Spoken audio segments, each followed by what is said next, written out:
सभी को नवरात्र की हार्दिक शुभकामनाएं। प्राचीन काल में मनोहर नगर में एक पीठक नाम का अनाथ ब्राह्मण रहा करता था। वह भगवती दुर्गा का भक्त था। उसके यहाँ एक अत्यंत सुंदर कन्या थी। उसका नाम था सुमति। जब उसके पिता शाम को प्रतिदिन भगवती देवी की पूजा करते थे, तो वह सुमति भी प्रतिदिन उपस्थित रहती थी। एक दिन सुमति खेल में इतनी व्यस्त हो गई कि वह भगवती देवी की पूजा में ही शामिल नहीं हो सकी। जब सुमति घर आई तो उसके पिता को बहुत गुस्सा आया और बोले, दुष्ट पुत्री, आज तूने भगवती का पूजन नहीं किया।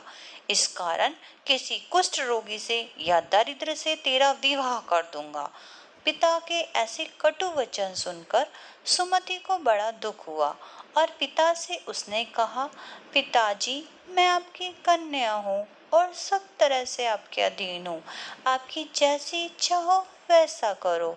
आप जिससे चाहो उससे मेरा विवाह कर दो, पर होगा तो वही जो मेरे भाग्य में है। मेरा अटल विश्वास है कि जैसा कर्म करते हैं उसी के अनुसार फल प्राप्त होता है। पिता को कन्या के वचन सुनकर अत्यधिक क्रोध आ गया। उसका विवाह एक कुष्ठ के साथ कर दिया और पुत्री से कहा, बेटी, अपने कर्मों का फल भोगो। देखें अपने भाग्य के भरोसे तुम क्या करती हो। पिता के ऐसे कटु वचन सुनकर सुमति मन में विचार करने लगी, मेरा बड़ा दुर्भाग्य है जो मुझे कुष्ठ रोगी पति मिला है। अपने दुख पर विचार करते हुए कन्या अपने पति के साथ वन में चली गई। उस डरावने, उस निर्जन वन में वह रात बड़े कष्ट से व्यतीत की। उस कन्या की ऐसी दशा देखकर देवी भगवती उसके पूर्व जन्म के पुण्यों के प्रभाव से वहां प्रकट हो गई और सुमति से कहा, हे दीन बालिके, मैं तुझसे खुश हूँ। तुम जो चाहो वैसा वरदान मांग सकती हो। भगवती देवी के वचन सुनकर सुमति ने कहा, आप कौन है देवी? देवी ने कहा, मैं भगवती हूँ। मैं तुम्हारे पूर्व जन्म के पुण्यों से अत्यधिक खुश हूँ। सुनो, मैं तुम्हें पूर्व जन्म का वृत्तांत सुनाती हूँ। तुम पूर्व जन्म में एक भील की पत्नी थी और अति पतिव्रता थी।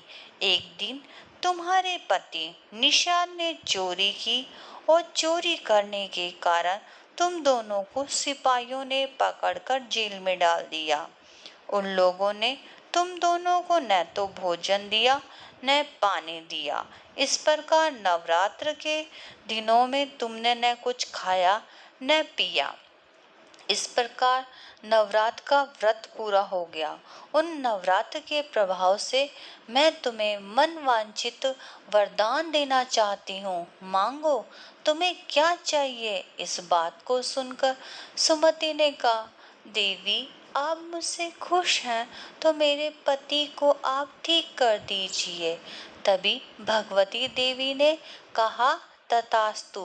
भगवती देवी के तथास्तु बोलते ही सुमति का पति बिल्कुल ठीक हो गया और पहले से ज्यादा कांतिमान हो गया। पति की ऐसी काया देखकर सुमति बहुत खुश हुई और उसने माँ को धन्यवाद दिया।